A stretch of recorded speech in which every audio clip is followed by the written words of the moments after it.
11 тысяч человек защищало независимость, нашу родину от фашизма. И в это время так получилось, что целый народ был репрессирован. Абсолютно по ложному обвинению. Вот на пустом месте. Фронтовики, увешанные орденами, они возвращались не на родину историческую, а в Среднюю Азию. И все совершенно понимали, что это была нечеловеческая, грубейшая ошибка, такая жестокая. Но также люди понимали, что должно пройти время. Практически все народы, включая, прежде всего, русский народ, больше всех пострадали в этот период.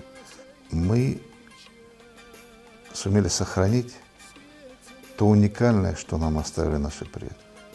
Это выдержку. В это очень сложное, непростое время.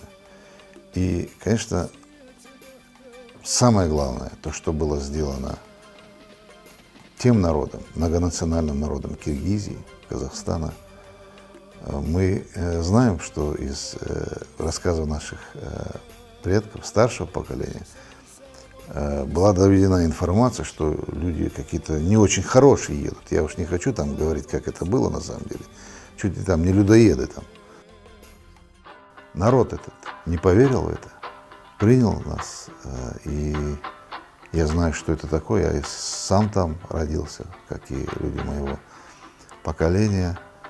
И, конечно, слова самой искренней благодарности, самые добрые. Это память